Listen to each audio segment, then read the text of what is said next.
Bismillahirrahmanirrahim. Assalamualaikum warahmatullahi wabarakatuh. Waalaikumsalam warahmatullahi wabarakatuh. Baik, pada pertemuan yang lalu kita sudah menceritakan pernikahan beliau dengan seorang lelaki mulia yaitu Imam Ali karamallahu wajhah.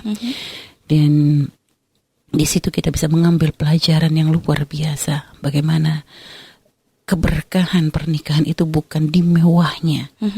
Bukan di mewahnya acara atau persiapan yang dilakukan gitu, akan tetapi di saat ternyata ketika pernikahan itu benar-benar akan menjadi sebab dibukakan pintu kebaikan dan di situ tidak dilakukan kemaksiatan. Jadi banyak orang salah gitu ya, karena pernikahan itu jadi kayak identik banget sama mewah. Wah, jadi kayaknya ada kebanggaan di saat bisa menikah dengan pernikahan yang mewah, megah dan sebagainya. Kadang orang lebih fokus untuk mencari gebiar, mencari pujian daripada manusia, sehingga kadang lupa apakah pernikahan ini sesuai dengan syariatnya Nabi Muhammad SAW. Tapi kita lihat bagaimana Sayyidah Fatimah, paling mulianya wanita, pemimpin wanita ahli surga, dan tapi ternyata pernikahannya sangat-sangat sederhana. Jadi kemarin ada riwayat mengatakan bahwasanya membagikan makanan sebagai bentuk kebahagiaan pernikahan Imam Ali dengan Sayyidah Fatimah ini adalah Sayyidina Hamzah ya, dengan menyembelih dua ekor onta gitu ya. Tapi memang ada riwayat lain yang mengatakan bahwasanya Nabi ketika pernikahan Sayyidah Fatimah itu berkata kepada Sayyidina Bilal gitu ya, wahai Bilal gitu kan, ini adalah pernikahan putri yang sangat aku cintai gitu kan, dan sunnahnya kalau dalam pernikahan kita membagikan makanan. Maka waktu itu Rasulullah menyuruh Sayyidina Bilal untuk menyembelih seekor kambing, lalu setelah itu nanti dicampur dengan 4 atau 5 mut dari gandum gitu ya. Jadi memang ada makanan khas orang Arab itu kalau ada pernikahan itu namanya Allahumma sholli Muhammad. Jadi asid kalau salah ya. Jadi kayak daging ya.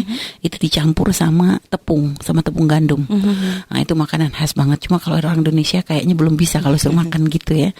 Nah, akhirnya itu tapi memang itu makanan yang sangat di tharid ini. Fadlu Aisyah fadlu tharid ala sa'irut ta'am. Tharid ya nih, namanya tharid itu. Nah, jadi namanya tharid itu jadi makanan memang yang khas yang disenangi oleh Rasulullah SAW. Sehingga waktu itu Nabi menyuruh Sayyidina Bilal memasak itu, dan nanti kalau sudah jadi kamu bawa kepadaku. Akhirnya oleh Sayyidina Bilal dibawa kepada Rasulullah SAW. Lalu oleh Nabi itu dipegang dengan tangan beliau ya, tangan beliau di bagian atasnya itu kayak agak ditekan gitu ya sambil Nabi mendoakan.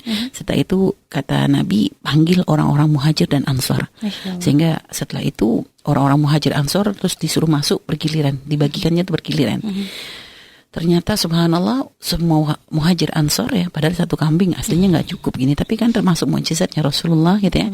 Jadi waktu itu ternyata semua bisa makan, bahkan ternyata masih lebih makanan tersebut, sehingga akhirnya Rasulullah menyuruh kepada Sayyidina Bilal untuk berikan kepada ibunda-ibundamu, sehingga kepada para ummahatul mukminin agar ikut merasakan makanan tersebut. Sehingga semuanya benar-benar ikut merasakan makanan tersebut. Masya Allah. Baik. Dan kalau kita lihat bagaimana Nabi itu banyak berdoa ketika beliau mempertemukan Imam Ali dengan Sayyidah Fatimah, beliau juga mendoakan. Setelah itu ketika beliau ada di pintu juga mendoakan. Bahkan pagi harinya juga ketika Nabi bergegas menemui beliau kembali gitu kan, bertanya kepada Imam Ali bagaimana Fatimah, wah Fatimah bagaimana Ali. Setelah itu beliau lagi mendoakan. Makanya sampai kata Sayyidina Anas, sungguh aku gak menemukan kecuali gitu kan dalam keturunannya beliau ini adalah orang-orang yang mulia semuanya. Akhirnya di situ lihat banyak titip doa. Nah ini kadang kita sering lupa. Kadang kita hanya itu tadi fokus kepada gebiar, fokus kepada kemewahan. Ternyata kita lupa bahwa pernikahan ini membuka pintu kebaikan, termasuk sunnatullah, termasuk sunnah dari Nabi Muhammad SAW yang sangat dicintai Allah, karena ini membuka pintu-pintu halal. Sehingga maka jangan sampai kita lupa untuk banyak menitipkan niat agar kita banyak berdoa, karena di situ akan membuka pintu-pintu kebaikan. Baik. Dan setelah itu setelah pernikahan kita kemarin juga menceritakan bagaimana sederhananya persiapan rumah yang disiapkan untuk Sayyidah Fatimah. Dan Nabi tidak menyiapkan pembantu untuk beliau ketika menikah dengan Imam Ali, padahal Rasulullah tahu bahwa Imam Ali itu adalah orang yang secara ekonomi sangat kurang begitu ya. Tapi Nabi tidak ragu untuk menitipkan putranya kepada lelaki tersebut karena yakin akan agamanya. Itulah luar biasa. Jadi Sehingga akhirnya apa? Sayyidah Fatimah menjalani kehidupannya. Beliau adalah seorang putri Nabi, akan tetapi beliau tidak merasa sombong mentang-mentang di hadapan Imam Ali. Walaupun misalnya kalau kayaknya secara derajat siapa sih bisa mengalahkan keturunan Nabi langsung, kan nggak ada gitu. Akan tapi beliau tetap menghormati Imam Ali dengan penghormatan yang luar biasa. Beliau mengerjakan pekerjaan rumah tangga dengan pekerjaan yang kita aja kayaknya nggak kebayang melakukannya saat ini gitu ya. Beliau menggiling gandum, beliau mengadoni untuk makanan, untuk mengadoni roti. Setelah itu beliau juga mengambil air itu, makanya kemarin kita katakan ada 2 wadah air itu. Jadi beliau tuh kalau membawa air itu di tali itu dicantolin di leher gitu ya, dengan dua wadah air di kanan kiri untuk keseimbangan seperti itu, sehingga sampai dikatakan itu tuh membekas ke leher beliau. Dan beliau mengambil air tuh bukan kayak sekarang pakai apa namanya tuh sanyo langsung hidup, yang cetek aja hidup. Enggak, zaman beliau enggak begitu gitu loh. Beliau harus menimba terlebih dahulu gitu ya. Karena memang Sayyidina Ali punya kewajiban yang lain untuk mencari nafkah. Sehingga kadang benar-benar urusan rumah itu dikerjakan oleh Sayyidah Fatimah. Sehingga Imam Ali pun begitu melihat beratnya yang dilakukan oleh Sayyidah Fatimah. Imam Ali nggak tega. Satu sisi beliau untuk mengurangi pun beliau nggak punya kemampuan, karena untuk membayar pembantu sendiri beliau tidak mampu gitu kan. Sehingga akhirnya satu hari ada yang mengatakan bahwa Imam Ali juga termasuk ikut membantu menggiling gandum. Dan menggiling gandum ini nggak gampang gitu ya, bukan kayak sekarang kita penggilingan tuh ada yang sudah modern, tinggal main pencet. Nggak, zaman dulu tuh benar-benar digiling. Biasanya itu yang mengerjakan gilingan gandum itu kayak keledai gitu ya. Jadi keledai itu muter gitu ya. Cuma kalau nggak punya keledai ya akhirnya ya orang itu sendiri yang menggiling gitu. Dan ini berat, pekerjaan berat. Sehingga Imam Ali sendiri pun berat gitu ya. Pernah satu hari Imam Ali itu mengadu kepada Sayyidah Fatimah, menggiling gandum ini berat banget gitu ya. Dan kalau kita melihat kisah ini jangan langsung akan kok Imam Ali gak maco banget gitu ya. Kayaknya Imam Ali kadal kan botol, mosok giling gandum aja ngeluh. Sebenarnya bukan masalah itu gitu ya. Kalau kita membaca dari kisah ini gitu ya, Imam Ali itu bukan mengeluh atas beratnya pekerjaan beliau. Hanya beliau tuh tahu. Waktu itu ketika beliau ngomong begini, Fatimah, sungguh pekerjaan ini tuh berat banget ya, dan aku merasa merasa payah gitu ya. Dan maka datanglah aku mendengar ayahmu mendapatkan budak gitu kan. Minta kepada ayahmu untuk agar memberikan budak untuk bisa membantu pekerjaan kita. Dan sebenarnya bukan karena ini adalah bentuk mengeluhnya Imam Ali. Hanya gini, Imam Ali itu sebenarnya ingin meringankan bebannya Sayyidah Fatimah. Beliau tidak mampu memberikan seorang budak, beliau tidak mampu mendatangkan seorang pembantu, membayar seorang pembantu. Sehingga beliau pun tahu kalau menyuruh Sayyidah Fatimah langsung meminta, ya Fatimah kamu coba minta budak ke ayahmu, itu Sayyidah Fatimah nggak akan mau, nggak akan mau. Kalau hanya karena kamu kelihatan payah gitu, kadang-kadang kamu kelihatan payah, kamu minta budak ke ayahmu, nggak akan mau. Sehingga makanya Imam Ali itu mengatakan dirinya merasa berat. Ini tujuannya apa? Karena gini, kita tuh biasanya kalau melihat orang lain yang kita cinta itu berat, baru kita tuh punya kayak lebih punya motivasi untuk kayak gini loh. Kalau misalnya ketika dengan suami kita gitu ya, kamu minta tolong deh ke orang tuamu gitu, kirim pembantu. Enggak lah, kayaknya kamu berat banget. Enggak kok, ini enggak berat, kita kan ngomong gitu. Tapi kalau ngerasa langsung suami kita, aku kok ngerasa berat banget misalnya dengan ini gitu ya, oh iya mas, kamu minta pembantu, kita akan bergegas. Karena sebenarnya kalau untuk diri kita karena masih bisa bertahan, tapi kalau melihat orang kita cintai merasa berat, itu kita tuh nggak tega. Nah, Imam Ali tuh tahu karakternya Sayyidah Fatimah. Kalau disuruh Sayyidah Fatimah akan mengatakan nggak berat. Kayak begitu gitu. Sehingga Imam Ali mengatakan, ya langsung beliau menyebutkan, aku merasa berat gitu kan. Dengan tujuan apa? Supaya Sayyidah Fatimah tuh mau untuk meminta kepada ayahandanya budak yang waktu itu memang didengar ada gitu ya, ada didapat oleh ayahandanya untuk meringankan pekerjaannya. Sehingga akhirnya begitu mendengar Imam Ali ngomong begitu, Sayyidah Fatimah pun lalu bergegas. Tapi pun ternyata subhanallah, Sayyidah Fatimah ini walaupun anak ya dan sangat dicinta, tapi nggak seenaknya untuk meminta, padahal beliau tuh butuh gitu ya. Beliau tuh butuh gitu. Kita kebayang kita nih kalau sama ayah kita, sama ibu orang tua kita, kadang kita nggak ada malu-malunya untuk meminta. Tapi Sayyidah Fatimah paling dekat dengan ayahnya, Ummu Abiha, putri sangat dicinta. Bahkan Nabi pun sangat menunjukkan cinta beliau kepada Sayyidah Fatimah. Tapi ternyata untuk meminta budak yang saat itu memang ayahnya punya pun gak bisa terucap dari lisannya. Sehingga waktu itu ketika Sayyidah Fatimah ingin menemui Rasulullah, dilihat Rasulullah tuh sedang berkumpul dengan para sahabat. Sayyidah Fatimah tuh langsung jadi ngomong gitu kan, gak jadi ngomong. Cuman Nabi tuh kenal dengan wajah Sayyidah Fatimah tuh hafal banget gitu. Jadi Sayyidah Fatimah tuh kayak ingin menyampaikan sesuatu tapi ragu gitu. Dan Nabi tuh menangkap itu semua. Nabi sangat tanggap orangnya. Sehingga akhirnya merasa, ada apa Fatimah? Kan ditanya begitu. Sayyidah Fatimah gak mau ngaku, enggak ya ayah. Jadi gak ingin menunjukkan. Tapi Rasulullah sangat mengenal putrinya. Sehingga akhirnya Sayyidah Fatimah pun pulang tanpa berani mengucapkan kalimat meminta tersebut ya. Subhanallah, adab seorang putri kepada orang tua gitu ya. Sampai ngomong minta sesuatu yang sangat dibutuhkan pun ternyata gak bisa gitu kan. Ini pelajaran banget bagi kita. Hubungan keindahan hubungan orang tua dengan anak, jangan sampai menjadikan anak itu tidak berpikir atau merasa mentang-mentang begitu ya. Tetap harus ada adab dalam meminta dan sebagainya. Mungkin memilih waktu yang lebih tepat atau bahasa yang lebih indah kalau artinya memang kalau. Dan tapi lihat, Sayyidah Fatimah nggak bisa mengucapin. Hanya sampai akhirnya ketika Sayyidah Fatimah kembali kepada Imam Ali, beliau berkata, aku nggak bisa ngomong, nggak bisa ngucapin gitu, nggak berani, malu banget gitu untuk ngomong ke Rasulullah. Sudah Imam Ali pun gak bisa memaksa. Sehingga akhirnya ketika malam tiba, di saat wanita kedua orang mulia ini berbaring di pembaringannya gitu kan, tiba-tiba Nabi itu mengetuk pintu rumah gitu kan. Dan waktu itu memang Sayyidah Fatimah dengan Imam Ali sudah bersiap untuk istirahat ya. Beliau sudah berselimut gitu kan, sudah berselimut dengan selimut yang kalau ditutup bawahnya atasnya terbuka, kalau ditutup atasnya bawahnya terbuka. Ya, artinya memang selimut yang sangat sederhana banget gitu ya. Waktu itu Rasulullah ketika masuk gitu kan, jadi masuk Nabi tuh mungkin mikir, kok Rasulullah masuk nggak pakai dibukain pintu atau apa. Zaman dulu pintu tuh jarang ya. Zaman dulu mungkin kadang rumah tuh hanya ditutupi dengan tirai gitu ya. Sehingga Nabi pun masuk melihat setelah diizinkan ada mendengar suara Rasulullah, maka dia masuk dalam kondisi keduanya tuh belum bangkit dari pembaringan gitu kan. Maka Nabi ketika melihat Sayyidah Fatimah dan Imam Ali masih di pembaringannya, belum melarang, malah jadi tetap di situ, tetap di tempat kalian, jangan beranjak. Lalu Nabi pun ikut berbaring di situ di tempat yang sempit ya. Nabi ikut berbaring di tengah-tengah mereka. Setelah itu Rasulullah SAW bertanya gitu kan, bertanya tentang tentang hal yang tadi ingin disampaikan oleh Sayyidah Fatimah. Sehingga Sayyidah Fatimah pun karena nggak berani ngomong gitu kan, akhirnya Imam Ali yang menceritakan, ya Rasulullah, tangan Fatimah tuh sampai melepuh gitu kan, karena terlalu berat pekerjaan rumah tangga yang dilakukan oleh beliau gitu kan. Sehingga waktu itu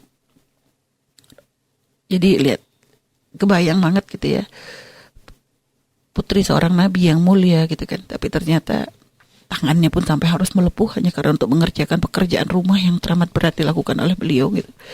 Artinya ya Allah, jauh banget sama kehidupan kita saat ini gitu ya. Tapi ternyata kadang, dan beliau gak pernah mengeluh gitu, gak pernah mengadu kepada ayahnya kenapa memilihkan seorang suami yang misalnya mungkin fakir atau apa. Karena beliau tahu ayahnya memilih orang yang mulia untuk beliau. Sekarang lihat berapa banyak kadang seorang istri tidak sabar dalam menjalani kehidupan rumah tangga hanya karena ada kekurangan sedikit atau mungkin kekurangan yang diberikan oleh suami, sehingga banyak mengeluh, banyak mengadu dan tidak syukur gitu. Coba belajar dari kehidupan putri mulia, putri Rasulullah SAW.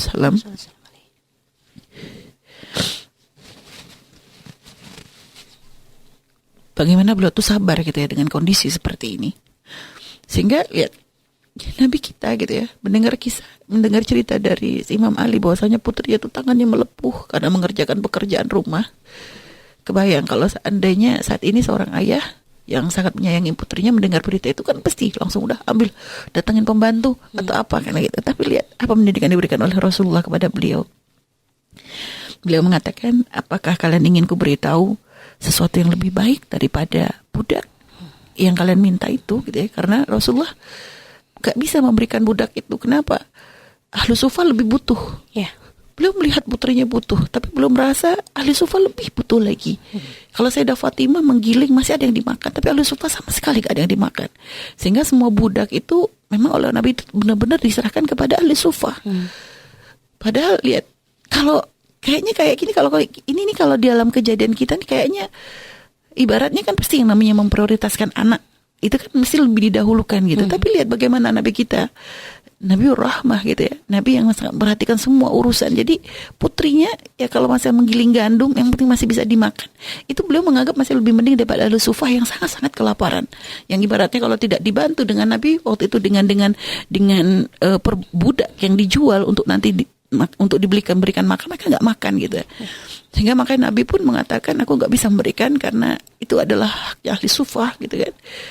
Dan akhirnya beliau mengatakan, apakah kalian mau aku beritahu sesuatu yang lebih baik gitu dari apa yang kalian minta gitu kan. Akhirnya tentu Sayyidah Fatimah dan Imam Ali sangat menyambut hal tersebut. Bala gitu, tentu ya Rasulullah. Maka Nabi mengatakan kalimat Allamanihi Jibril, yaitu kalimat yang malaikat Jibril itu mengajarkan kepadaku.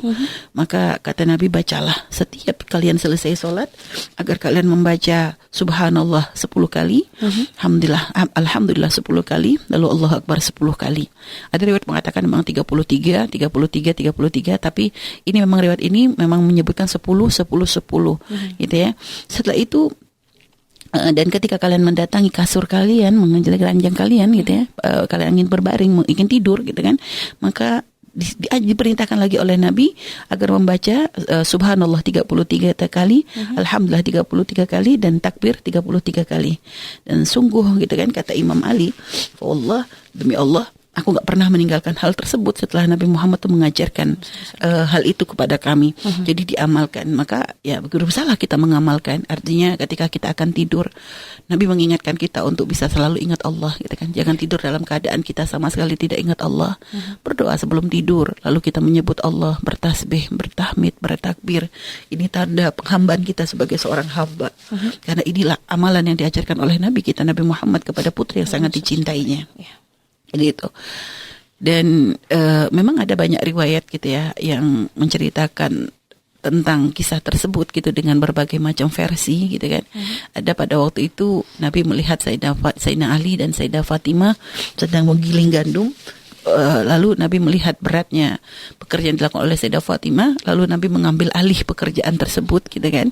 Diambil penggilingan gandum yang awalnya dipegang oleh Sayyidah Fatimah, sehingga waktu itu Nabi dengan Imam Ali yang akhirnya memutar penggilingan gitu, lalu mengajarkan amalan ini gitu. Jadi ada banyak versi gitu. Jadi dan ada subhanallah, ada juga doa yang diajarkan lagi, qul ya awwalal awwalin wa ya akhiral akhirin dzal quwwatil matin wa ya arhamal masakin wa ya rahimal masakin wa ya arhamar rahimin. Jadi itu juga termasuk doa yang diajarkan oleh Nabi juga kepada Sayyidah Fatimah gitu kan. Artinya agar dibaca, agar sering membaca kalimat tersebut gitu kan, yaitu ya awwalal awwalin, ya akhiral akhirin, dzal quwwatil matin, wa ya rahimal masakin, wa ya arhamar rahimin. Itu adalah 5 kalimat juga yang diajarkan oleh Nabi kepada Sayyidah Fatimah. Jadi boleh ambil, kalau mau ngambil tadi boleh, mau ngambil semuanya boleh. Jadi kita sering membaca. Artinya kenapa Nabi kok ngasih solusinya begitu gitu loh? Karena yaitu Nabi ingin mengajarkan kepada Sayyidah Fatimah bahwa perjuangan Sayyidah Fatimah dalam menjalani kehidupan seperti itu, seorang suami yang berjuang adalah untuk berkhidmah kepada suaminya, itu adalah kemuliaan. Imam Ali juga diajarkan pendidikan itu, bahwa ibaratnya susah payah yang dirasakan dalam rumah tangga itu jangan sampai mengurangi keindahan, tetap menjadi suatu hal yang disyukuri dan tetap selalu ingat kepada Allah Subhanahu wa taala. Itu tarbiyah luar biasa.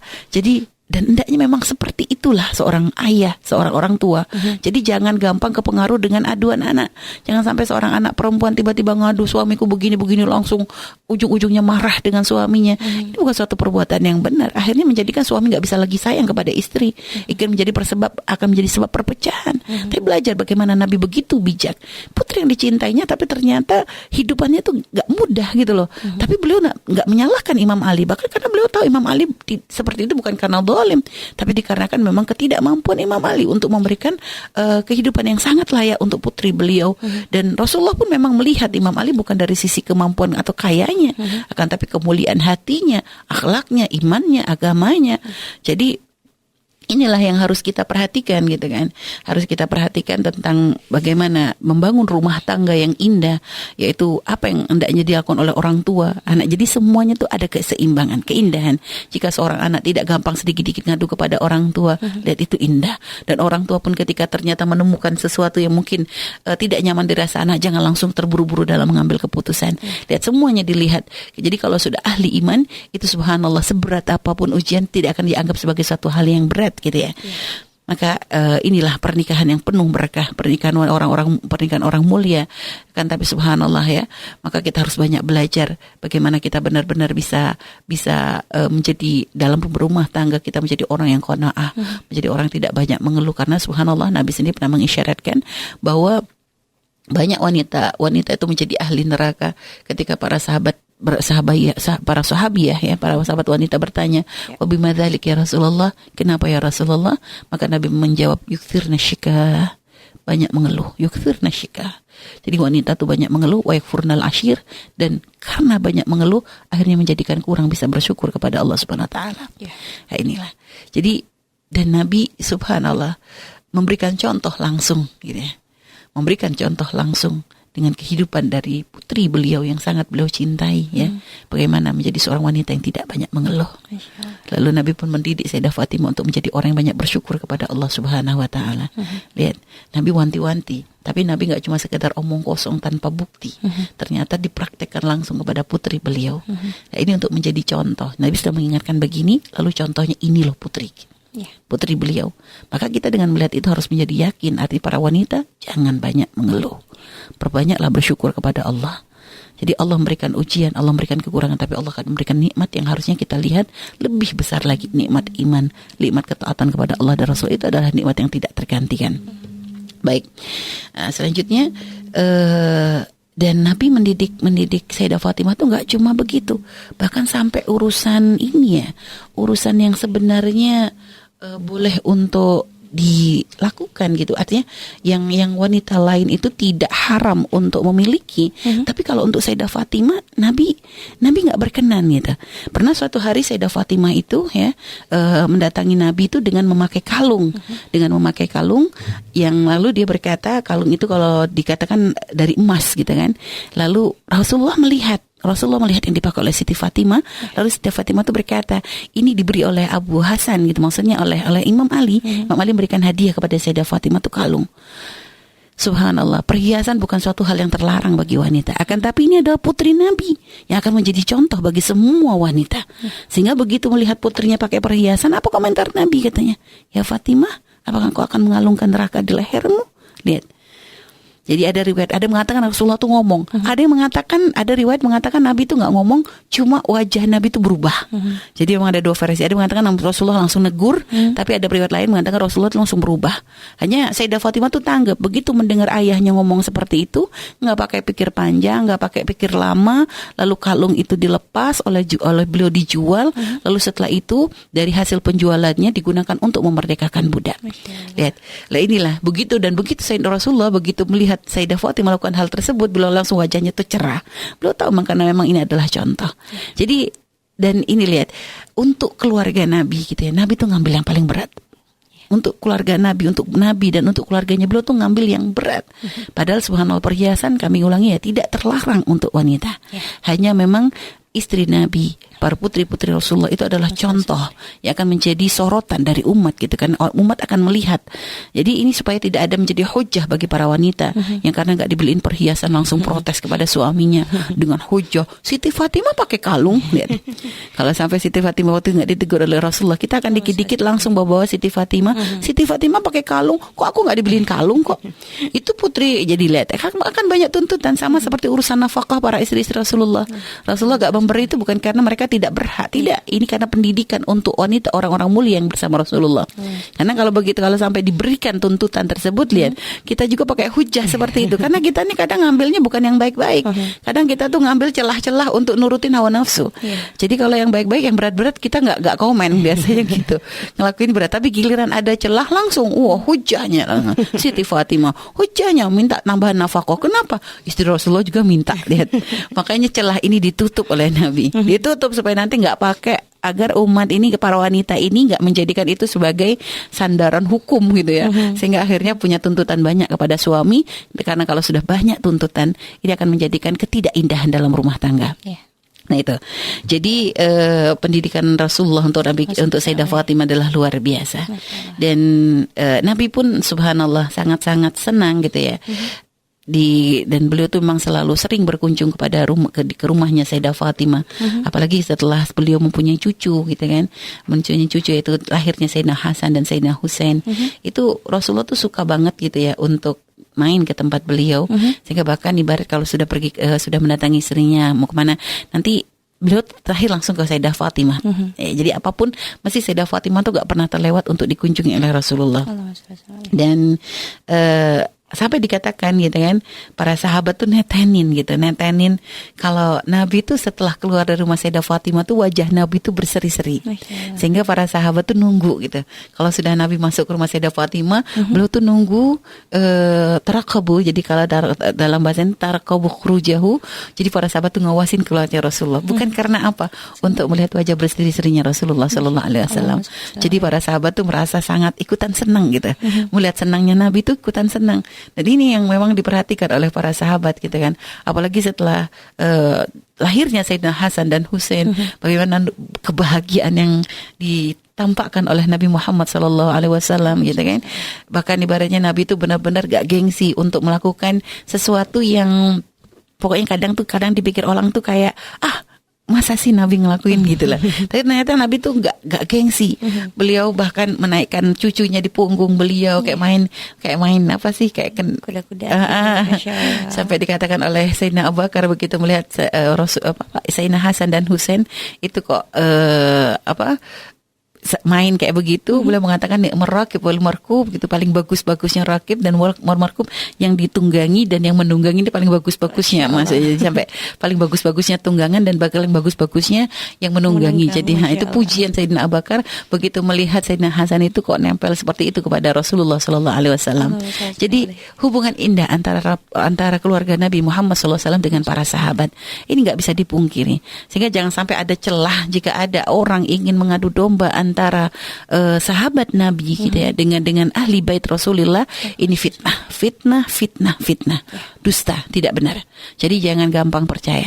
Ini harus kita yakini, karena subhanallah ada musuh-musuh Allah yang ingin memecah belah kita dengan mengatakan bahwa terjalin hubungan yang tidak indah antara ahli bait Rasulullah dengan para sahabat Rasulullah Sallallahu Alaihi Wasallam.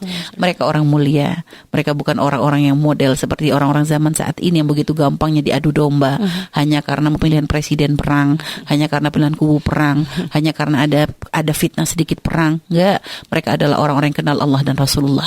Mereka tidak akan mudah diadu domba dan dipecah belah. Jadi mereka adalah orang yang hatinya sambung dalam cinta karena Allah. Yakini ini, supaya kita kalau membaca sejarah-sejarah yang ternyata di situ kok ada bahasa-bahasa yang tidak pantas, yang menceritakan bahwa ada permusuhan dan sebagainya, itu langsung bisa kita katakan dusta dan jangan dilanjutkan untuk membaca. Kalau itu ada bukunya, buang, bakar supaya nggak dibaca oleh anak keturunan kita. Kalau ternyata kita membacanya di situs-situs yang mungkin yang ada di internet yang kita temui, maka sudah langsung hilangkan, tidak usah dibaca kembali, dan mungkin dicatat saja supaya nanti tidak dibaca oleh anak keturunan kita. Jadi gitu, ini harus ditanamkan. Baik, dan rumah tangga Sayyidah Fatimah dan Imam Ali berjalan indah ya. Cuma memang pernah ada suatu ujian yang datang dalam rumah tangga beliau gitu. Ketika itu Imam Ali itu kok ada keinginan ya, karena memang masalah menikah lebih dari satu pada waktu itu menjadi sesuatu hal yang umum gitu. Dan kebetulan Imam Ali itu ditawari oleh para sahabat lain untuk menikah dengan putri dari Abu Jahal. Sehingga waktu itu Imam Ali ya, karena memang ditawari seperti itu, beliau pun mempertimbangkan untuk melamar putri Abu Jahal. Sehingga Rasulullah mendengar kamar tersebut gitu. Ada beriwayat mengatakan bahwa Nabi melihat Sayyidah Fatimah menangis. Lalu Nabi bertanya kenapa. Lalu Sayyidah Fatimah mengadu bahwa Ali menyakitiku gitu kan. Karena rupanya beliau berniat untuk menikahi putri Abu Jahal. Waktu itu memang Nabi marah ya. Nabi marah dan Nabi langsung mengatakan, sungguh demi Allah tidak akan terkumpul gitu kan, putri adu Allah gitu kan dengan putrinya Rasulullah, utusannya Allah Subhanahu wa taala. Dan peristiwa ini gitu ya, ini sering dijadikan sebagai hujah bagi orang yang anti poligami dengan mengatakan Nabi pun tidak rela putrinya dimadu. Artinya, dan ini bukan suatu hal yang benar. Rasulullah tidak pernah mengharamkan sesuatu yang halal. Ya, sesuatu yang halal tidak pernah diharamkan Nabi, dan Nabi tidak pernah menghalalkan sesuatu yang haram. Dan jadi dalam riwayat yang lain Nabi mengatakan, demi Allah aku tuh tidak menghalalkan hal yang haram dan tidak mengharamkan hal yang halal. Hanya saja tidak akan terkumpul. Nabi tidak ridhonya adalah tidak akan terkumpul dalam satu rumah tangga gitu kan, putrinya Rasulullah dengan putrinya Abdullah. Bagaimanapun Abu Jahal adalah orang yang sangat jahat kepada Nabi, bukan berarti merendahkan ininya, akan tapi secara ini akan terjadi ketimpangan yang luar biasa. Jadi Nabi itu menjaga untuk maslahat semua. Karena yang ini satunya adalah musuh, putrinya musuh Allah, yang bukan berarti menganggap putrinya gak baik, bukan. Akan tapi bagaimanapun kisah itu gak bisa terlupakan. Yang ini adalah putri putusan Allah, dikumpulkan dalam satu rumah tangga. Ini akan menjadikan fitnah nantinya. Akan muncul fitnah-fitnah yang luar biasa. Sehingga waktu itu Nabi marah, sehingga waktu itu sampai Imam Ali bersumpah tidak akan menyakiti putrinya lagi ya. Sampai ini versi ada versi waktu itu Rasulullah marah lalu mengatakan seperti itu, sehingga langsung Imam Ali membatalkan, dan beliau dikatakan tidak pernah menikah lagi ketika menikah dengan Sayyidah Fatimah dengan wanita yang lain. Bahkan beliau pun tidak pernah punya budak, maksudnya tidak punya syariah gitu. Nah, ada versi begitu. Ada memang versi lain lagi mengatakan suatu hari Rasulullah didatangi oleh Imam Ali, lalu Imam Ali bercerita bahwa beliau ditawari putrinya Abu Jahal. Lalu, bagaimana pendapatmu ya Rasulullah? Ditanya, demi Allah, kata Nabi, aku tidak akan aku rasa, jadi beliau mengatakan secara bijak, aku rasa Fatimah tidak akan menyenangi hal ini, dan aku juga tidak rela di saat putri Rasulullah dikumpulkan dengan putri Abdullah. Jadi intinya ini bukan dalil bahwa Nabi melarang poligami, hanya ada sebab di situ yang menjadi pertimbangan Nabi, yang karena kalau ini sampai dilakukan ini bisa menjadi fitnah atau bisa menjadi sebab orang bisa memecah belah. Makanya Nabi ingin menjaga. Karena subhanallah, Sayyidah Fatimah ditakdirkan oleh Allah untuk menjadi orang yang bisa meneruskan keturunannya Rasulullah Sallallahu Alaihi Wasallam. Karena Nabi ya subhanallah, Allah memberikan kelebihan kepada Nabi untuk mengetahui hal-hal yang masih belum nampak, yang ghaib gitu kan. Artinya ini semua tujuan Nabi untuk menjaga dzurriyyahnya, untuk menjaga ahli bait Rasulullah Sallallahu Alaihi Wasallam. Baik, sehingga makanya kita jangan terprovokasi gitu ya. Lalu dengan kisah ini lalu kita mengambil pendapatnya orang-orang liberal mengatakan Nabi sendiri nggak senang kok poligami. Sesuatu yang sudah dihalalkan oleh Allah, jangan sampai dengan begitu mudah kita untuk mengatakan tidak. Memang siapa sih perempuan yang senang dipoligami? Akan tapi jangan sampai ketidaksenangan kita akan poligami menjadikan kita itu lalu merendahkan syariat yang dibawa oleh Nabi Muhammad SAW. Jangan sampai kita lalu mencela sesuatu yang memang Allah perkenankan, Allah buka pintunya. Jangan sampai dicela hanya karena ketidaksenangan kita.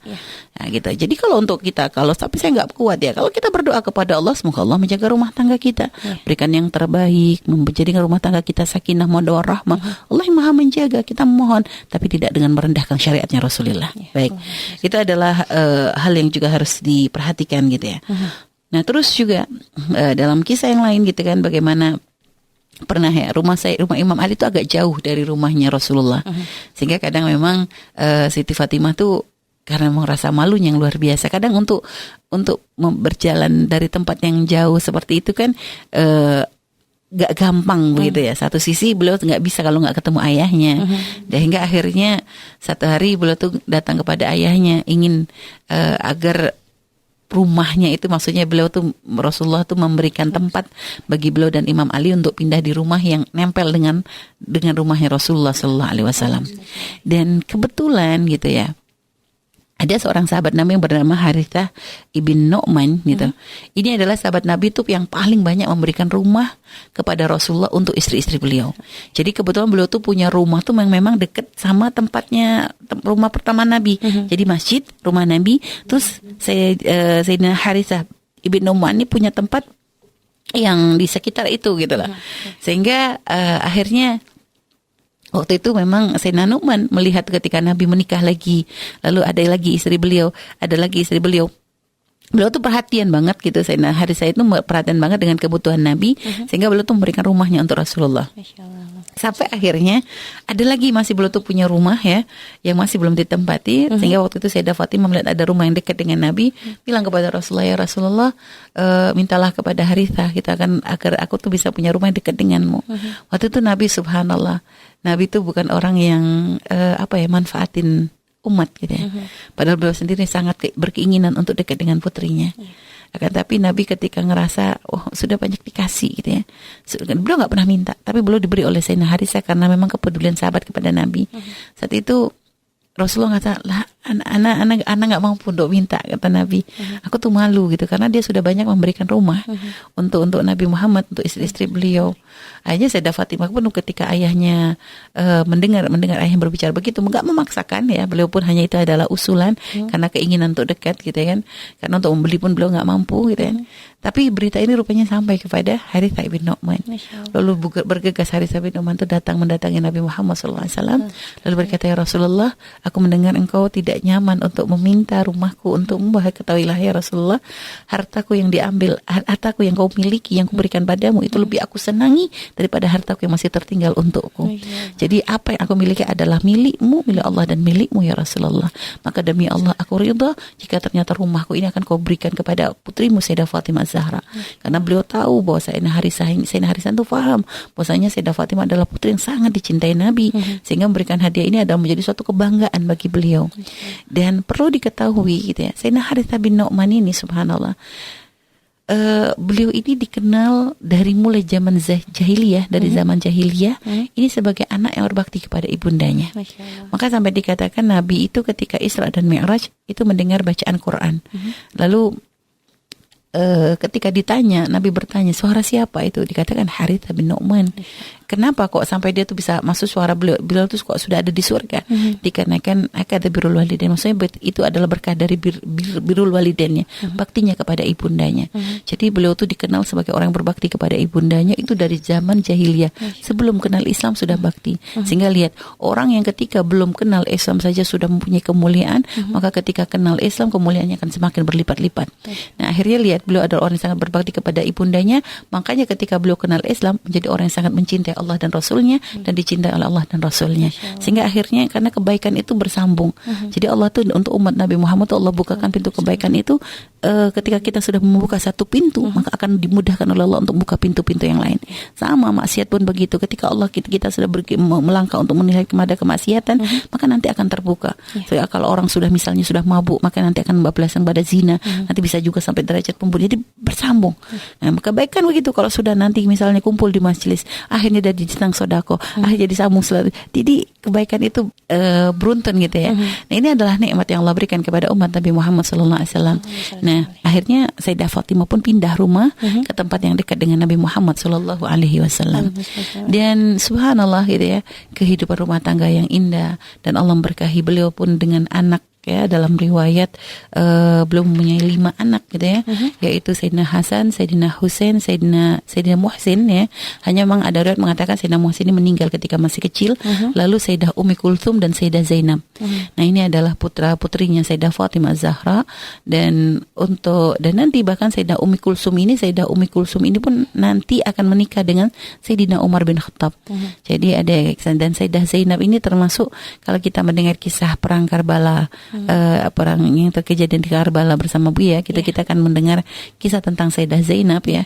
Ini tapi nanti beliau nanti meninggal di kota Mesir kalau tidak salah. Beliau nanti akan diungsikan di Mesir dan beliau pun meninggal di sana. Jadi adapun memang keturunan dari Rasulullah ini memang sambungnya adalah dari Sayyidina Hasan dan Sayyidina Husain. Hanya nanti dari Sayyidina Husain ini jalurnya hanya satu, yaitu Imam Ali Zainal Abidin. Karena yang tersisa dari keturunan Sayyidina Husain itu adalah satu-satunya adalah Imam Ali Zainal Abidin. Tapi kalau dari Sayyidina Hasan masih banyak.